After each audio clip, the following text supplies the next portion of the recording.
उत्तर प्रदेश की मुजफ्फरनगर लोकसभा सीट से भाजपा प्रत्याशी संजीव बालियान ने गुरुवार को अचानक से किसानों की राजधानी कहे जाने वाले सिसौली गांव में पहुंचकर भारतीय किसान यूनियन के राष्ट्रीय अध्यक्ष नरेश टिकैत का आशीर्वाद लेकर अपने चुनाव प्रचार की शुरुआत की। इस दौरान नरेश टिकैत ने भी संजीव बालियान को मिठाई खिलाकर उनका स्वागत किया।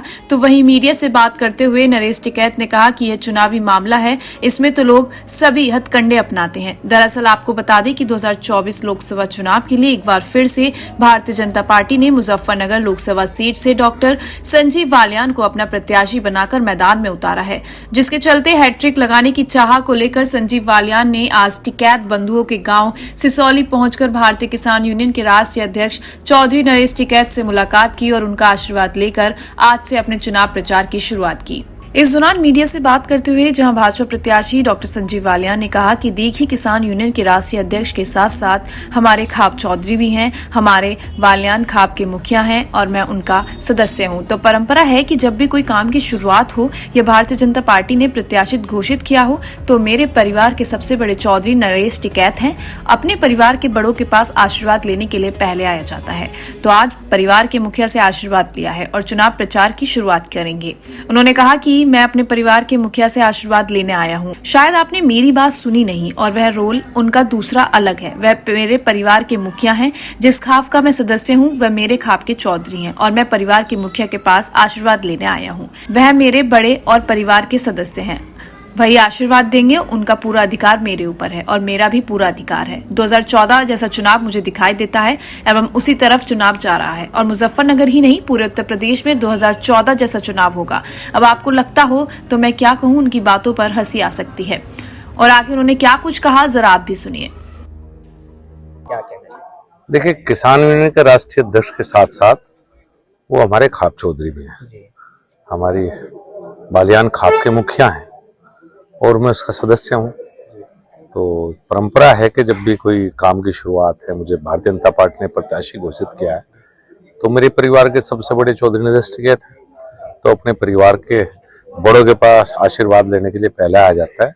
तो आज परिवार के मुखिया से आशीर्वाद लिया है और चुनाव प्रचार की शुरुआत करेंगे। किस तरह भी है, दिल्ली में किसान आंदोलन कर रहे हैं और आप किसानों से आशीर्वाद ले रहे हैं। मैंने कहा मैं अपने परिवार के मुखिया से आशीर्वाद लेना है। वो आपने शायद पूरी बात सुनी, वो उनका रोल दूसरा अलग है। वो मेरे परिवार के मुखिया हैं, मेरे खाप चौधरी हैं, जिस खाप का मैं सदस्य हूं। तो मैं परिवार के मुखिया के पास है आशीर्वाद लेना। किस तरह से देखते हैं जिस तरह से मिठाई खिलाकर आपका स्वागत किया गया है? तो मेरे बड़े हैं, परिवार के हैं, तो आशीर्वाद देंगे। मेरा उनका पूरा अधिकार मेरे ऊपर और मेरा भी पूरा अधिकार है, मेरे बड़े होने के नाते परिवार। चुनावी बिगुल बच चुका है मंत्री जी, किस तरह की उम्मीद आपको इस बार चुनाव में नजर आ रही है? 2014 जैसा चुनाव मुझे दिखाई देता है, उसी तरफ चुनाव जा रहा है। मुजफ्फरनगर ही नहीं, पूरे उत्तर प्रदेश में 2000 जैसा चुनाव हुआ। अखिलेश यादव कह रहे हैं जो 2014 में आए थे वो 2024 में जाएंगे।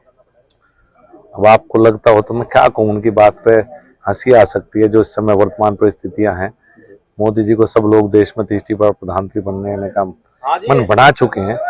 आंधी चल रही है, हवा नहीं। आंधी नहीं है, खुद और दूसरे जो गठबंधन के उन्हें भी तोड़ रहे हैं, डर है उनके मन में। देखिए क्या है कि उनका तो हमारे विपक्ष में है, वो कैसे स्वीकार करें आंधी है। जब पेड़ उखड़ जाएंगे तो स्वीकार कर लेंगे। मंत्री जी किस तरह से देखते हैं जिस तरह से जयंत चौधरी का साथ भी इस बार मिल रहा है? और मजबूती मिलेगी इस बात से।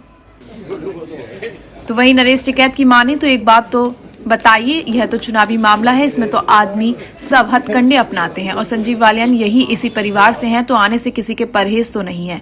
वहीं किसी न किसी पर प्रतिबंध है, ना कोई चुनावी सभा है, वह सभी आ सकते हैं। वहीं उन्होंने आगे कहा कि आदमी अपनी मर्जी से कहीं भी मतदान कर सकता है। इस तरह से ना जोड़कर चलो कि कोई और बात है। इस बार लोगों में चुनाव के प्रति कोई खास उत्साह नहीं है। मैंने अकेले थोड़ी ही कहा है, जो उनके परिवार के साथ में बड़ौद साइड के भी हैं, मुरादाबाद के भी हैं, मथुरा के भी हैं। एवं किसी से सलाह ले लेते हैं तो और अच्छा लगता है और लोगों को यह महसूस हो रहा है कि सलाह नहीं ली तो ठीक नहीं किया। वहीं नरेश टिकैत ने अपनी बात को आगे रखते हुए क्या कुछ कहा, जरा आप भी सुनिए।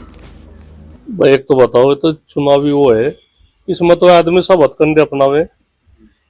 और संजीव बालियान यही इसी परिवार से है, उनके कोई आने में कोई फरेज तो किसी पे है नहीं, कोई प्रतिबंध नहीं है, ना कोई यहाँ से चुनावी सभा है, तो सभी आ सके। तो किसी को इस बात तो थोड़ा ही देखा जा कि भी परसों तरसों हरिंदर मलिक भी आ रहा था, जो सपा से गठबंधन इससे शपथ है प्रत्यक्ष है, तो इसमें नहीं इसका ना जोड़ के चलना चाहता।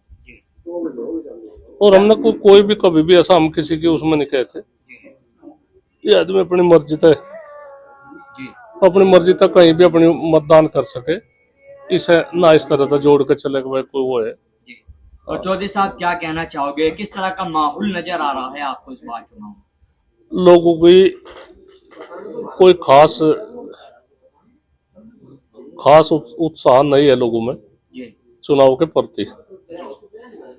तो चौधरी साहब अभी बागपत में आपने बयान किया था कि जो आरएलडी अध्यक्ष है उन्होंने आपसे पूछ के सलाह लेकर ये भाई मैं खेल लेता थोड़ा कहा, मैं तो जो उनके परिवार के साथ में तो बड़ौद साइड के भी है, कहीं के मुरादाबाद के भी है, मथुरा के भी है, मैं तो कहा था किसी से सुलह ले लेते तो और अच्छा लगे। लोगों को यह महसूस हो रही कि भाई सुलह नहीं ली, भाई ये ठीक नहीं करा। क्या लगता है चौधरी साहब, एनडीए में जयंत चौधरी शामिल हुए हैं, इसका आने वाले चुनाव में किस तरह के परिणाम आ सकते हैं? अजय नया तो बहुत बड़ी पार्टी है, और ये आदमी बड़े का ताकतवर का सहारा लेकर तो सोचे ये नहीं भाई उनका सहारा ले लो, कुछ ना कुछ तुम वो हो जाओगे तो कुछ ना कुछ फायदा तो हो ही जा, खैर से तो बात नहीं। मंत्री जी अध्यक्ष जी आज मंत्री जी आए थे कि एक आप बालियान खाप के भी अध्यक्ष हो।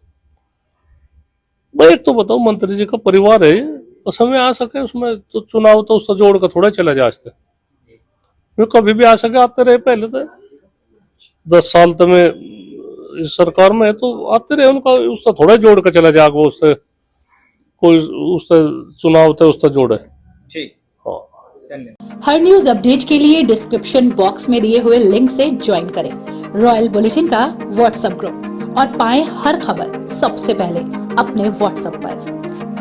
अपने आसपास की खबरों के लिए सब्सक्राइब करें रॉयल बुलेटिन और इस वीडियो पर कमेंट के जरिए अपनी राय देना ना भूलें।